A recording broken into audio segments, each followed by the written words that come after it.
Welcome to back my YouTube channel. तो प्यारे बच्चों, पिछले लेक्चर में हमने क्वेश्चन नंबर 20 से पहले 19 तक के क्वेश्चन को सॉल्व किया था और आज हम लोग क्वेश्चन नंबर 20 से 21 और 22 यानी 22 तक के क्वेश्चन को सॉल्व करेंगे।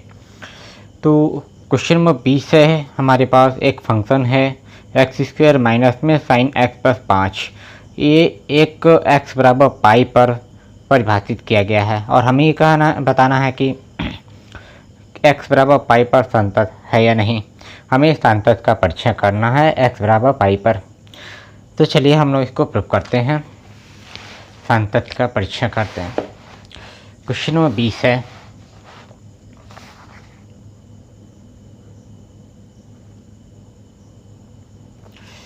फंक्शन गिवन है f(x) बराबर x² माइनस में sin x प्लस में 5। हमें इसको x बराबर पाई पर संतत का परीक्षण करना है। क्या यह x बराबर पाई पर यह फलन संतत है या असंतत है। तो सबसे पहले आप ये देखो कि यहाँ पर एक बहुपद फलन दिखाया गया है और एक ट्रिग्नोमेट्रिक फंक्शन और तीसरा अचर फलन दिखाया गया है। अगर कोई भी बहुपद फलन संतत होता है या कोई ट्रिग्नोमेट्रिक फंक्शन संतत होता है या कोई अचर फलन संतत होता है, तो इन सब का सम और सबट्रैक्ट यानी कि जोड़ और घटाने के रूप में जो फंक्शन बनता है वो किसी न किसी बिंदु पर संतत अवश्य होगा। लेकिन फिर भी हमें x बराबर पाई पर इसके संतत का परीक्षण करना है। तो सबसे पहले क्या करेंगे, x बराबर पाई पर हम इसकी डायरेक्ट वैल्यू निकालते हैं, क्योंकि हमारा x बराबर पाई के लिए यही फंक्शन काम करेगा, चाहे आप लेफ्ट हैंड लिमिट लो चाहे राइट हैंड लिमिट लो। तो यहाँ पर अगर डायरेक्ट वैल्यू निकालें f(x) की वैल्यू, यहाँ पर f(x) का फंक्शन जो दिया गया है वो x² माइनस में sin x प्लस में 5 है। अब यदि हम इसमें x के स्थान पर पाई रख दें तो पाई रखने पर हमें मिलेगा पाई की पावर 2 माइनस में यहाँ पर रखोगे साइन x के स्थान पर पाई और प्लस में 5। आपको पता है साइन पाई की वैल्यू कितनी होती है। अगर नहीं पता है तो चलिए मैं आपको बताता हूँ कैसे आप साइन पाई की वैल्यू निकालेंगे। सबसे पहले आप पाई को समझिए, पाई होता क्या है। पाई का मतलब है 180 अंक।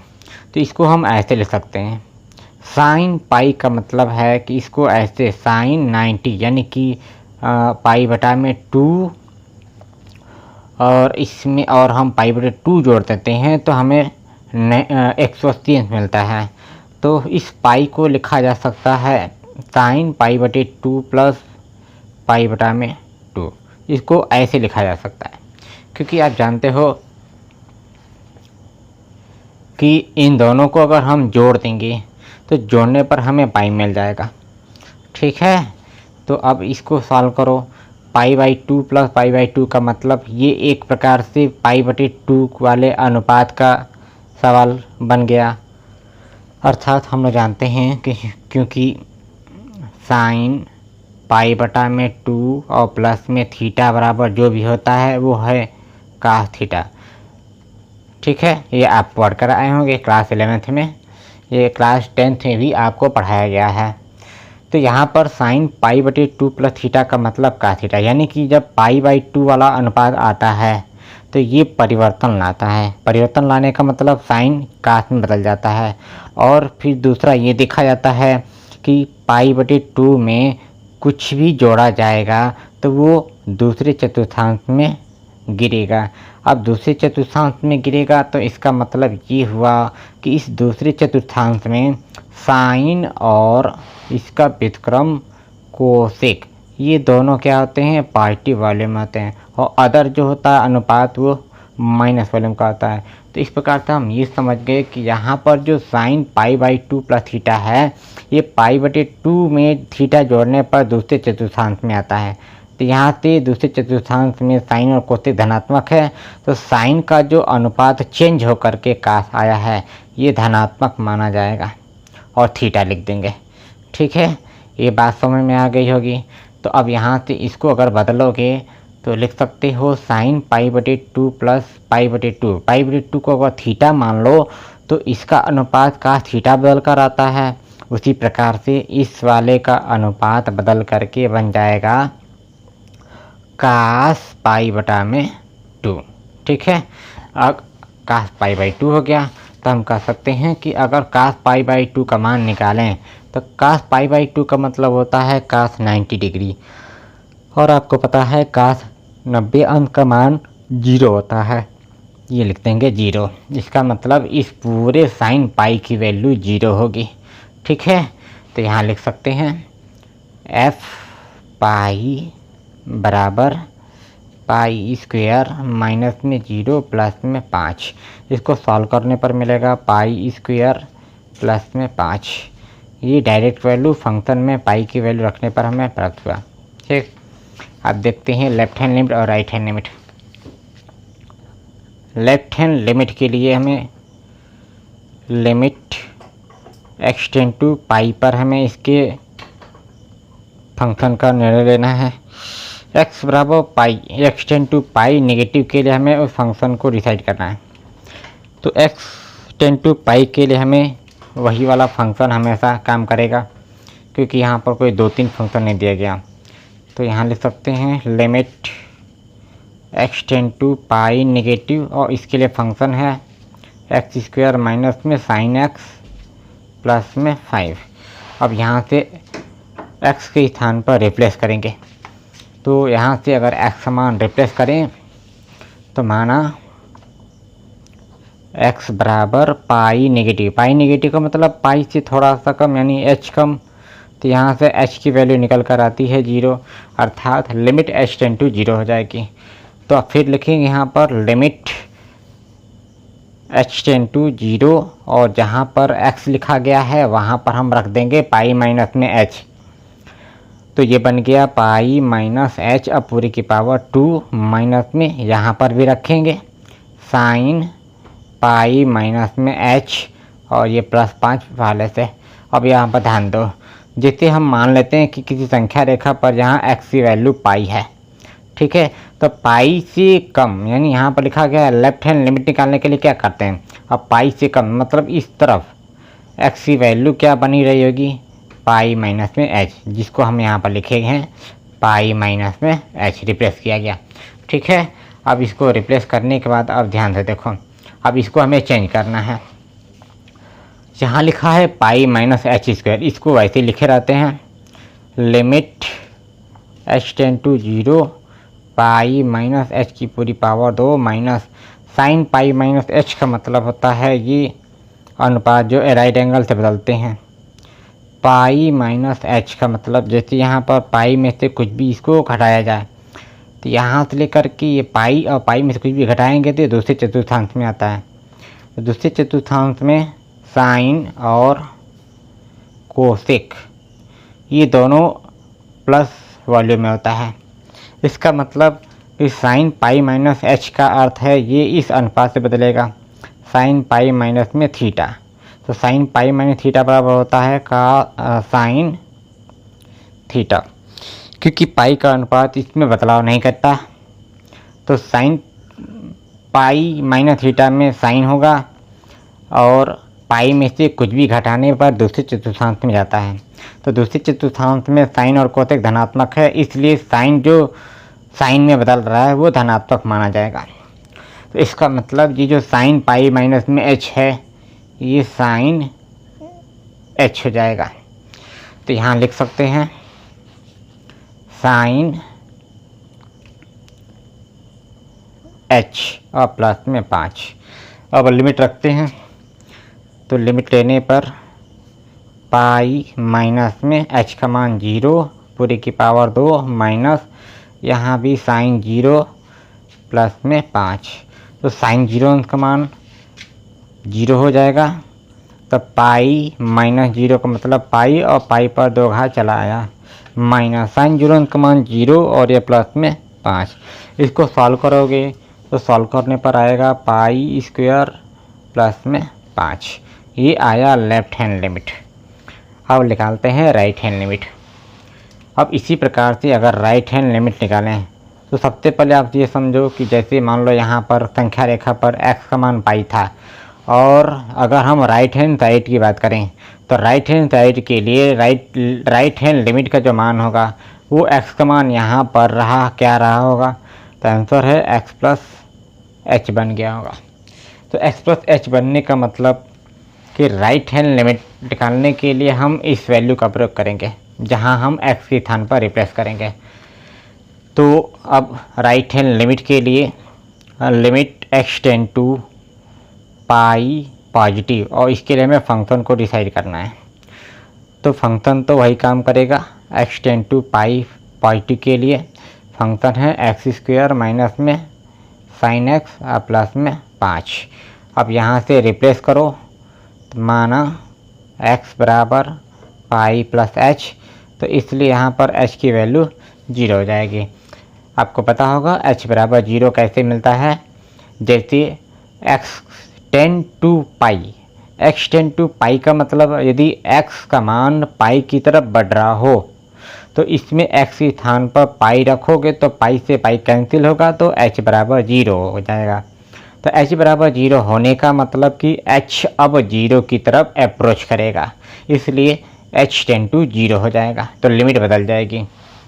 तो अब यहाँ देखते हैं, रिप्लेस करते हैं, लिमिट बदल चुकी है, h टेंड टू 0 और उस फंक्शन में x के स्थान पर पाई प्लस एच रखना है। तो ये हो गया पाई प्लस एच और पूरे की पावर 2 माइनस साइन x के स्थान पर लिखेंगे पाई प्लस एच और ये प्लस में 5 पहले से। अब वैसे ही यहाँ पर भी हमें साइन पाई प्लस एच की वैल्यू को चेंज करना है।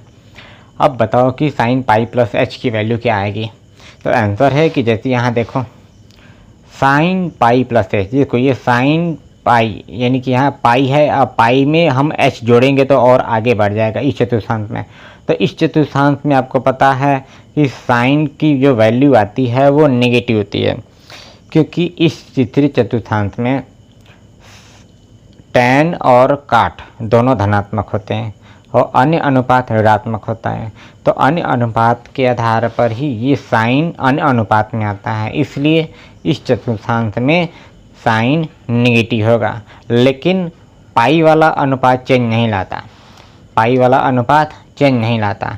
तो अगर पाई का अनुपात चेंज नहीं लाता है तो हम कह सकते हैं कि साइन का जो कन्वर्जन होगा वो साइन में ही होगा। तो सबसे पहले इसको लिख लेते हैं, limit h tend to 0 pi plus h पूरे की पावर 2 माइनस यहाँ पर हो जाएगा साइन ही कन्वर्जन होगा और ये नेगेटिव होगा। तो आप समझ सकते हो कि जैसे ये पहले से नेगेटिव है और साइन पाई प्लस एच का जो मान आएगा वो साइन एच माइनस में आएगा, तो इसका अनुपात बदल कर आ रहा है माइनस में और ये पहले से चिन्ह है माइनस में ऐसे, ठीक है, आप प्लस में 5। ठीक, अब इसको बदल दें, limit h tend to 0 pi plus h की पूरी पावर 2 माइनस माइनस प्लस हो जाएगा, ये हो गया साइन h और प्लस में 5।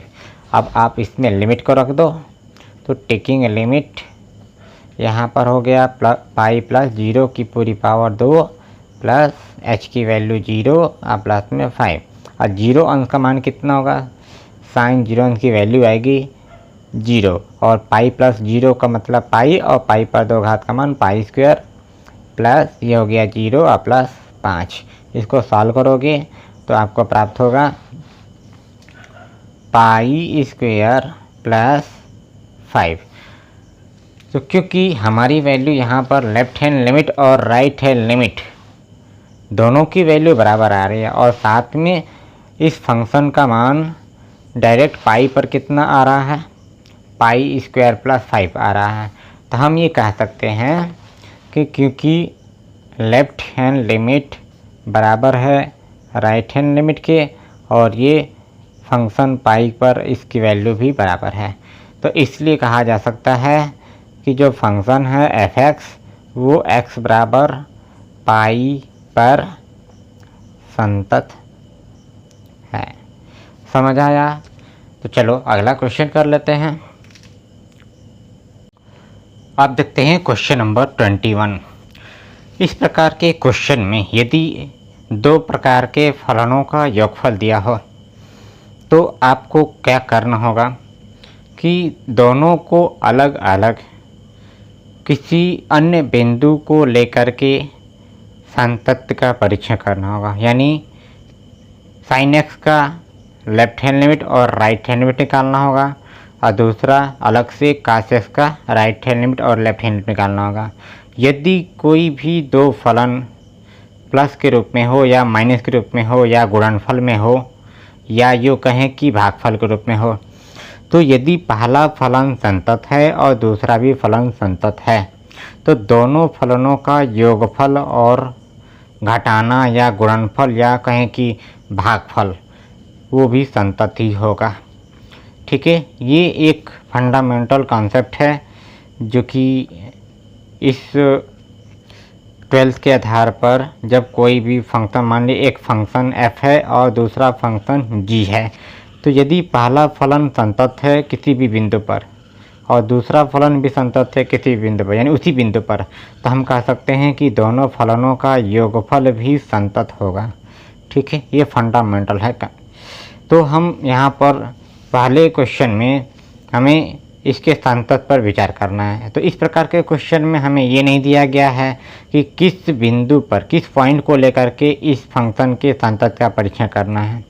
तो इस प्रकार के क्वेश्चन के लिए हम किसी भी एक बिंदु को मान लेंगे कि ये x बराबर c पर या x बराबर a पर या x बराबर b पर या किसी बिंदु पर ये संतत है, ये मान लेंगे।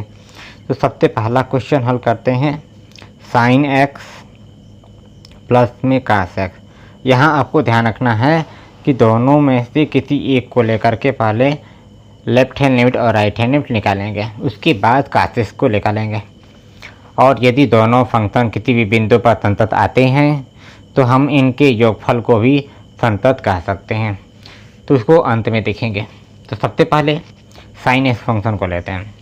तो सबसे पहले मान लो कि माना दिया गया जो फंक्शन में एफ एक्स बराबर मान लेता हूँ साइन एक्स प्लस में कास एक्स, और यह हमने मान लिया फिर से कि माना ये एक्स बराबर सी पर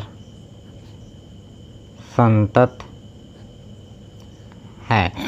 तो अब x बराबर सी पर संतत है, तो अब चेक करते हैं कि कैसे संतत होगा। तो सबसे पहला काम हम इस साइन एक्स के लिए लेफ्ट हैंड लिमिट और राइट हैंड लिमिट निकालेंगे। तो सबसे पहले x बराबर सी पर पहला फंक्शन लिया, लिमिट x टेंड टू, यहाँ लेफ्ट हैंड लिमिट निकालते हैं। तो मैं एक काम करता हूँ, पहले यहाँ डायरेक्ट वैल्यू निकाल दो। x बराबर सी पर जो फंक्शन है, फंक्शन x यानी c की वैल्यू, फंक्शन c की वैल्यू आएगी साइन c। ये ध्यान रखना, हमने सबसे पहले इस फंक्शन को लिया है। तो आप समझ सकते हो कि हमने कौन सा फंक्शन लिया, एफ एक्स बराबर साइन एक्स फंक्शन लिया। ठीक है, अब इसके आधार पर हमने एफ सी की वैल्यू निकाला तो साइन सी आ गया डायरेक्ट वैल्यू। अब इस फंक्शन सी की, साइन सी की लेफ्ट हैंड लिमिट ज्ञात करते हैं। इसमें लेफ्ट हैंड लिमिट और राइट हैंड लिमिट दोनों के लिए एक ही फंक्शन काम करेगा, यानी साइन एक्स ही काम करेगा। ठीक है, तो चलिए निकालते हैं left hand limit. Left hand limit के लिए limit x tend to c, negative के लिए हमें फंक्शन को डिसाइड करना है। अब फंक्शन तो यही होगा साइन एक्स, तो यहाँ लिखोगे limit x tend to c negative, और यहाँ फंक्शन है साइन सी। अब sine c x tend to c negative के लिए इसको रिप्लेस करते हैं। माना x बराबर सी से h कम, सी नेगेटिव का मतलब सी से ज़रा सा कम, तो मान लिया h कम है।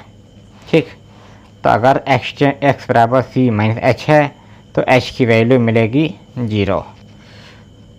जैसे आप इसको ऐसे समझो, मान लो संख्या रेखा पर यहाँ x की वैल्यू c है, तो लेफ्ट हैंड साइड में इसकी वैल्यू क्या रही होगी, तो आंसर है कि लेफ्ट हैंड साइड में इसकी वैल्यू c माइनस में h रही होगी। तो इसको हमने यहाँ पर रिप्लेस किया। अब लिमिट बदल चुकी है, चूँकि h टेंड टू 0 है तो लिखेंगे लिमिट h टेंड टू 0, और जहाँ फंक्शन में x होगा वहाँ पर रखेंगे c माइनस में h। ठीक, यहाँ एक मिनट गलती हुआ है, c नेगेटिव के लिए साइन x फंक्शन लेना है। ठीक है, तो अब यहाँ x के स्थान पर रखेंगे c माइनस में h। तो यहाँ लिखा साइन c सी माइनस में एच। ठीक, अब आप इसमें लिमिट पुट कर दो, कोई फ़र्क नहीं है। टेकिंग लिमिट यहाँ आ जाएगा साइन सी, लेफ्ट हैंड लिमिट वैल्यू आई साइन सी। अब निकालते हैं राइट हैंड लिमिट। तो आपको पता है राइट हैंड लिमिट के लिए हमें क्या करना पड़ता है। मान लो यहाँ पर एक्स का मान सी है, तो राइट हैंड साइड में यहाँ पर इसकी वैल्यू क्या आ रही होगी, एक्स वैल्यू क्या बन गई होगी। तो आंसर है सी प्लस एच बन गई होगी। ठीक है, ये मैं बार बार बताता आया हूँ जिससे आपको समझने में आसानी पड़े। राइट हैंड लिमिट के लिए हमें लेना है limit x tend to c pi t के लिए फंक्शन डिसाइड करना है। तो सी पाई टी के लिए वही फंक्शन आएगा साइन एक्स। तो यहाँ लिखेंगे limit x tend to c pi t, इसके लिए फंक्शन है साइन एक्स। अब सी पाई टी का मतलब हम इसको सी से ज़रा सा अधिक मतलब एच अधिक ले लेते हैं। तो माना x बराबर सी प्लस एच। तो इस स्थिति में यदि x का मान c की तरफ बढ़ रहा है तो यहाँ x की वैल्यू c रखोगे तो c से c कैंसिल हो जाएगा, तो h बराबर 0 प्राप्त होगा।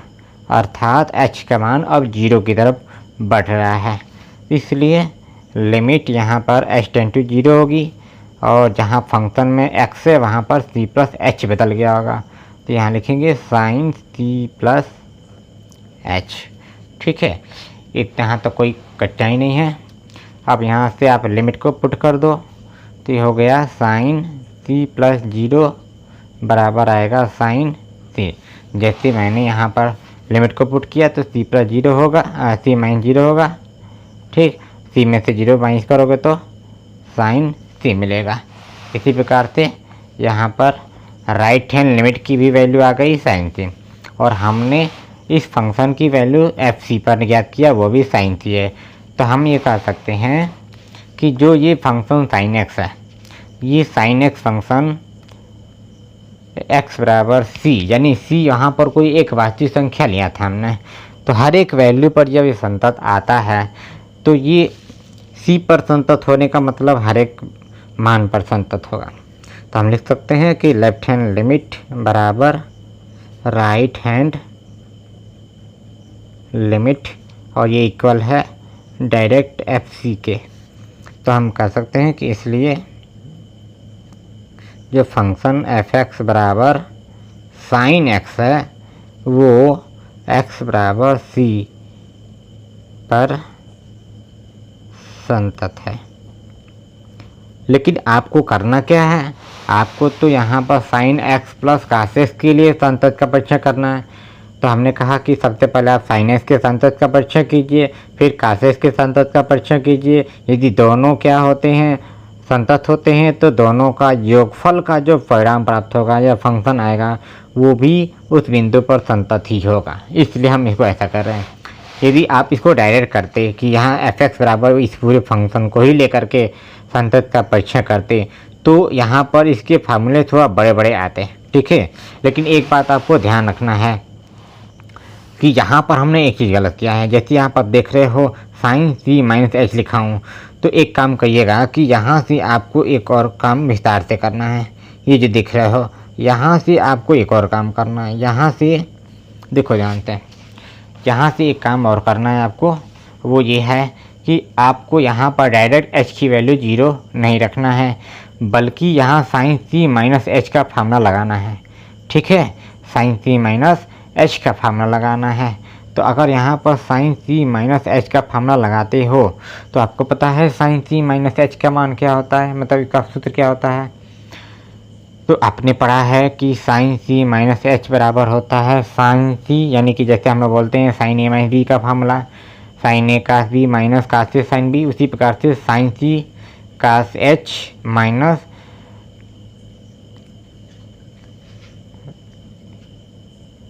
कास एच इंटू साइन सी।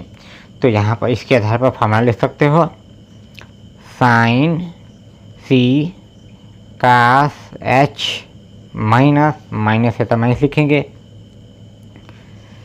कास सी इंटू साइन एच, ये फार्मूला। ठीक है, अब यहाँ से आप इसको लिमिट को पुट करोगे, ये ध्यान रखिएगा। यहाँ से आपको डायरेक्ट ये काम करना है। तो हम अगर लिमिट को रख देंगे तो एच की वैल्यू यहाँ पर जैसे साइन सी हो गया इंटू कास एच की वैल्यू 0 माइनस ये बन गया कास सी इंटू यहाँ पर रखोगे साइन 0। साइन 0 का मान 0 और 0 में कास सी का जो मल्टीप्लाई करोगे 0 में कास सी का मल्टीप्लाई करोगे तो ये पूरा 0 हो जाएगा। और यहाँ पर कास 0 का मान 1 होता है तो कास 0 का मान 1 और 1 में साइन सी का मल्टीप्लाई करने पर क्या मिलेगा साइन सी माइनस में ये पूरा 0 उससे कोई मतलब नहीं है, ये पूरा आ गया आपको लेफ्ट हैंड लिमिट। ठीक है, इसी प्रकार से आपको यहाँ पर ये जो मैंने हल किया है इसको भी विस्तार करना पड़ेगा। जैसे आप यहाँ देख रहे हो साइन सी प्लस एच का फार्मूला यहाँ फिर से लगाना पड़ेगा। तो यहाँ से आप एक काम कीजिएगा कि यहाँ से साइन सी प्लस एच का फार्मूला लगाएंगे। तो यहाँ से लिखेंगे लिमिट एच टेंड टू 0 और ये हो जाएगा साइन सी प्लस एच का मतलब sine A cos B plus cos A sine B. तो आप लिख सकते हो sine C into cos H plus cos C into sine H. ठीक है, अब यहाँ से लिमिट को पुट कर सकते हो। तो लिमिट रखने पर sign C into cos H का मतलब कास 0 अंश हो जाएगा और ये हो गया कास सी इंटू साइन एच की वैल्यू 0।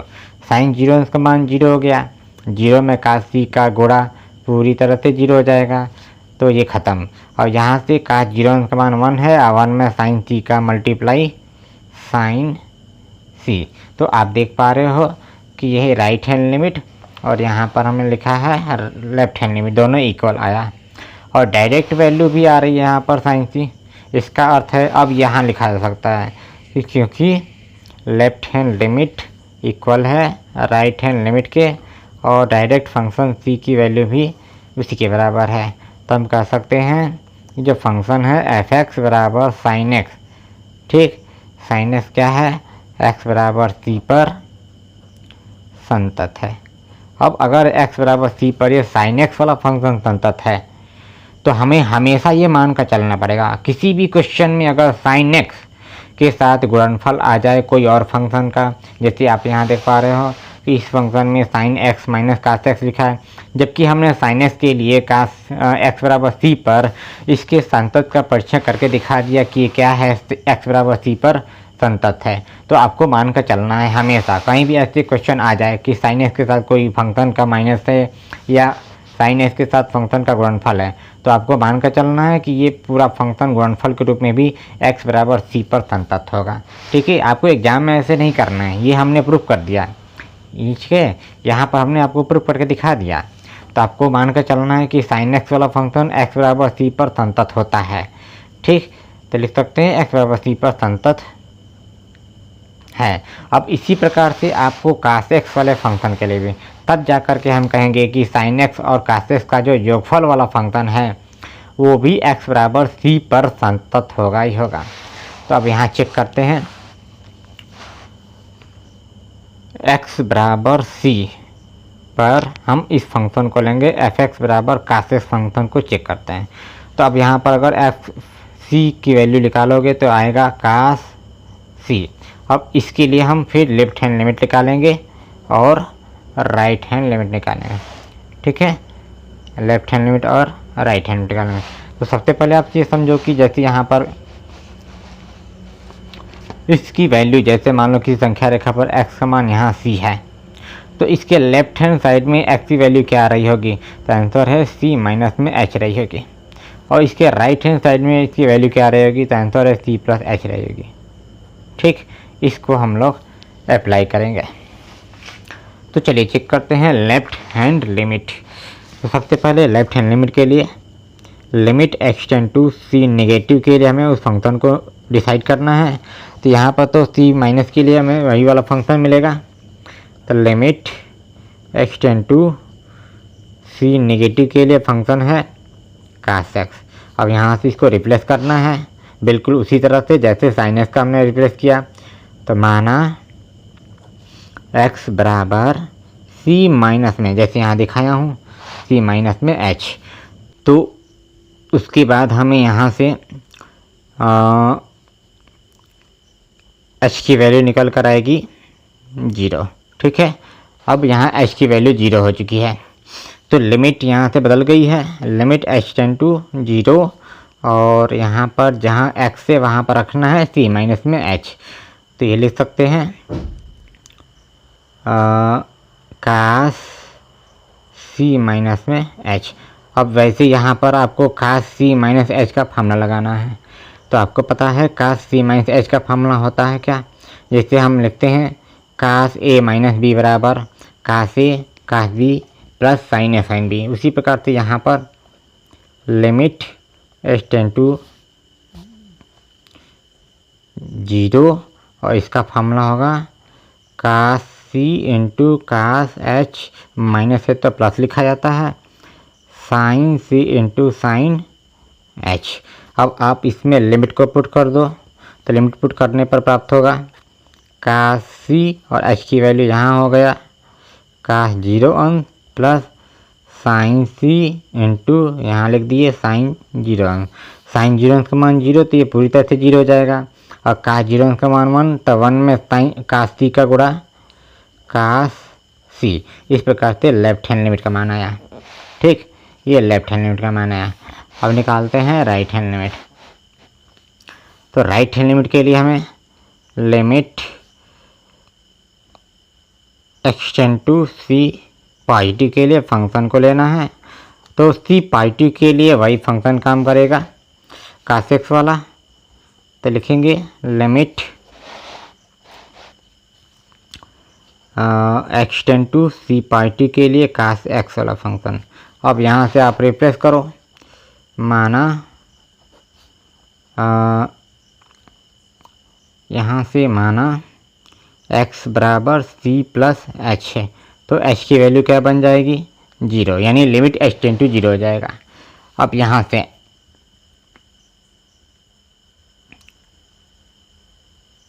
अब आप यहाँ से इसको क्या करो, लिमिट बदल गई है, लिमिट h टेंड टू 0, जहाँ x है वहाँ पर पुट कर दोगे कास c प्लस h, और यहाँ पर इस कास c प्लस h का फार्मूला लगा करके ही तो लिमिट को रखोगे। ऐसा नहीं है कि यहाँ आप h की वैल्यू डायरेक्ट यहाँ पर 0 पुट कर दो, ऐसा नहीं है। अगर इसका फार्मूला है तो उसको लगाइए, तब जा कर के लिमिट को पुट कीजिए। तो हम यहाँ पर इसका फार्मूला लगा रहे हैं, लिमिट h टेंड टू 0, और ये हो जाएगा कास c प्लस h का मतलब है कि कास a प्लस b का फार्मूला होता है cos a cos b minus sine a sine b।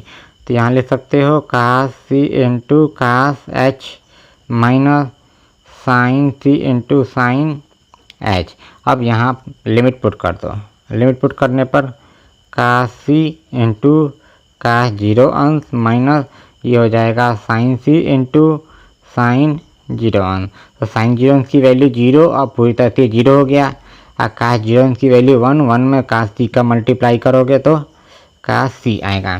तो आप देख पा रहे हो, क्योंकि लेफ्ट हैंड लिमिट और राइट हैंड लिमिट दोनों इक्वल आया, और हमने डायरेक्ट वैल्यू निकाला था fc का मान, वो भी आया है कास c।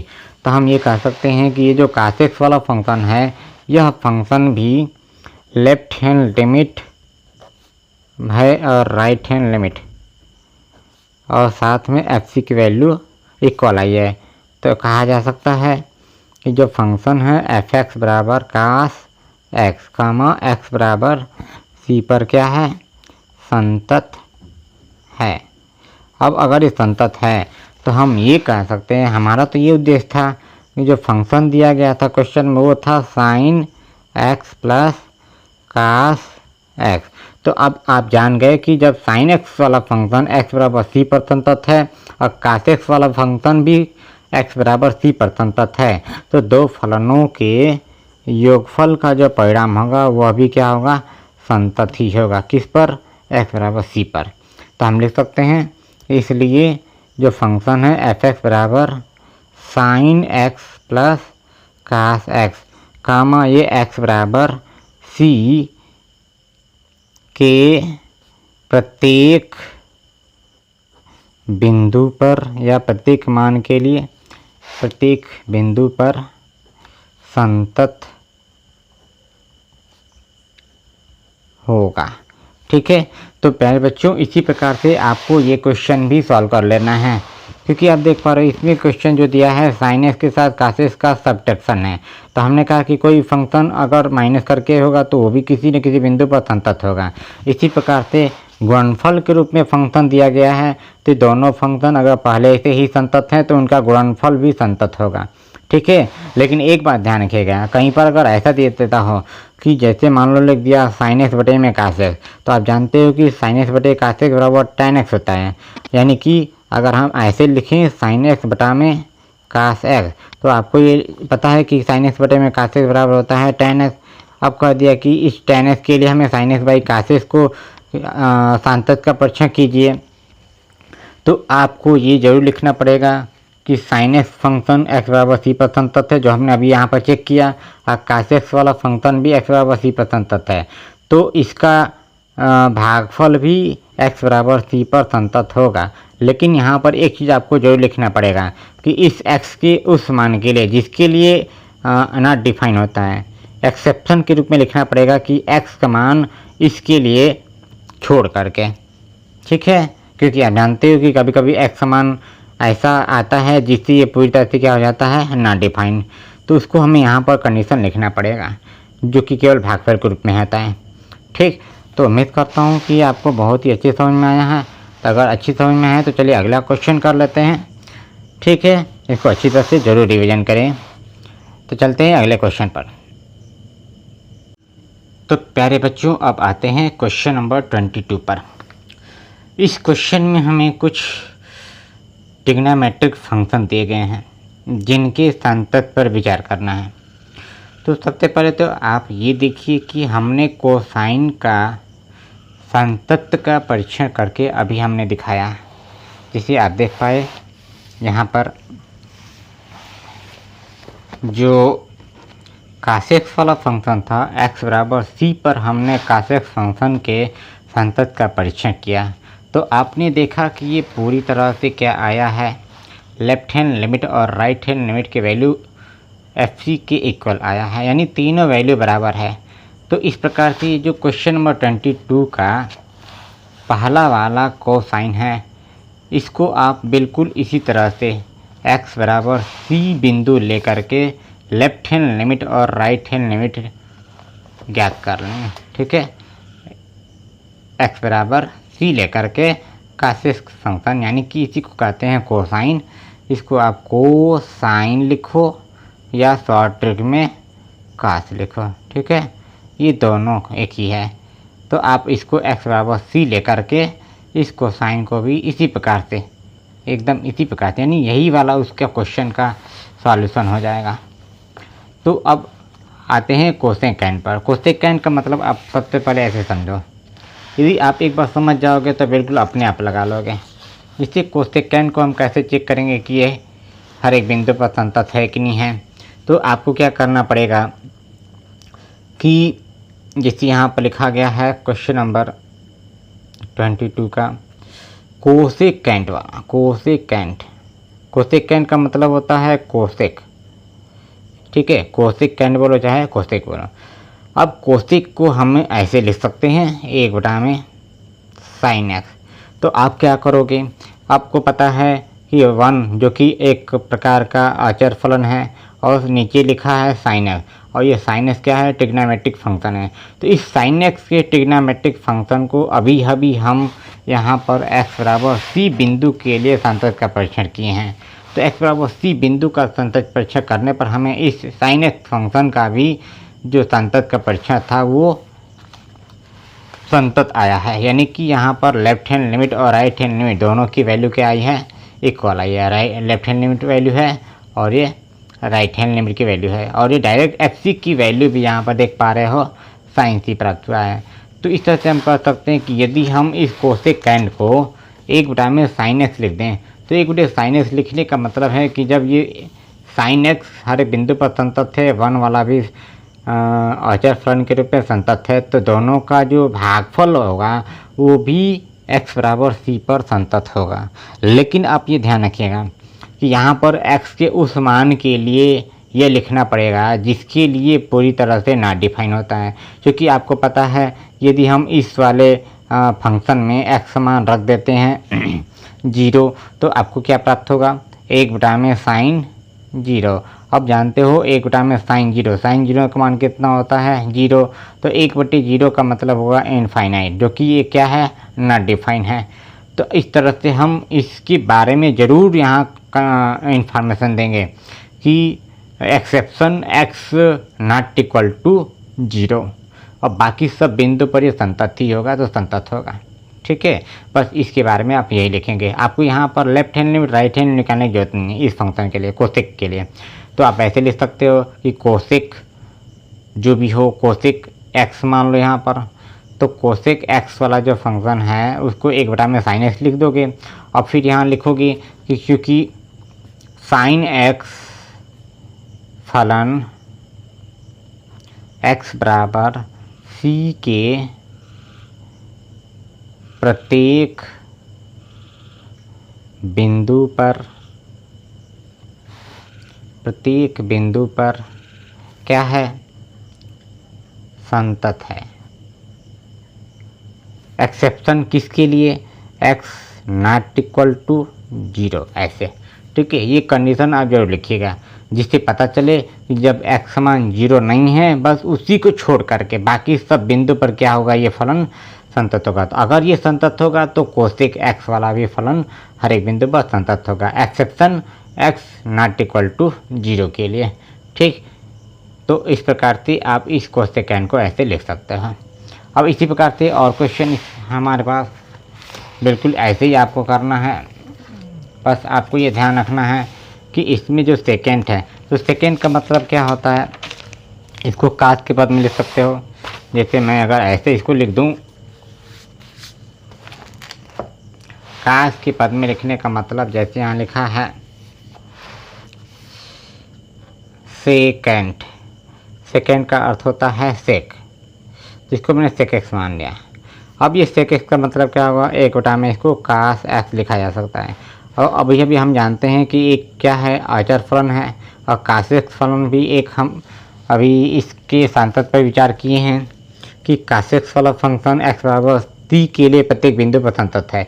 लेकिन इस स्थिति में जबकि यहाँ काश एक्स 1 के बटे में है, तो हमें x का ऐसा मान यहाँ पर नहीं लेना है जिसके लिए ये पूरी तरह से क्या हो जाए, अपरिभाषित हो जाए। तो हम इसके बारे में भी उसी प्रकार से लिखेंगे जैसे हमने सेकेंड का लिखा। तो आप लिखोगे कि चूँकि फंक्शन में ये जो आप देख रहे हो 1 और काश एक्स, तो जैसे 1 में काश एक्स में 1 अचर फलन है, अचर फलन है जो x के प्रत्येक बिंदु पर क्या होगा, ये संतत होगा। तो हमने आपको पहले भी बताया था कि कोई भी अचर फलन प्रत्येक बिंदु पर संतत होता है, तो प्रत्येक बिंदु पर संतत होगा तथा इस फंक्शन में एक बड़ी जो काश एक्स है, ये काश एक्स वाला फंक्शन भी x बराबर c पर संतत है। लेकिन किस बिंदु पर, किसको छोड़ करके, आपको पता है जैसे यहाँ डिवाइड रखा है, तो अगर x का मान हम ऐसा क्या लें जिससे ये ना डिफाइन हो जाए, तो आंसर है कि अगर x का मान आप रख दोगे पाई, तो पाई पर ये वैल्यू देगा 0, और 1 में 0 का मान ना डिफाइन हो जाएगा।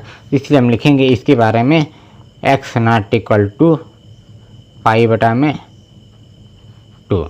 ठीक है, x का मान π/2 रखने पर ये ना डिफाइन होगा, इसलिए एक्सेप्शन रहेगा ये कि x नॉट इक्वल टू π/2 है, और बाकी सब बिंदु पर ये संतत होगा।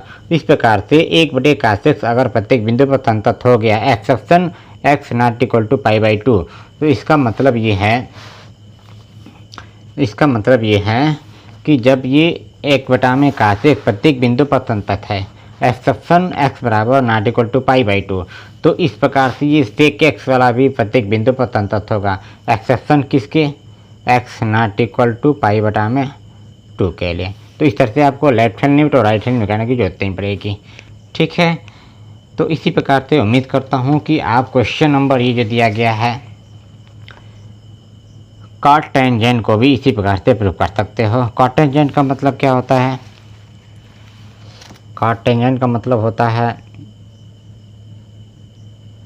काट टेंजेंट को लिख सकते हो कास एक्स बटे में साइन एक्स।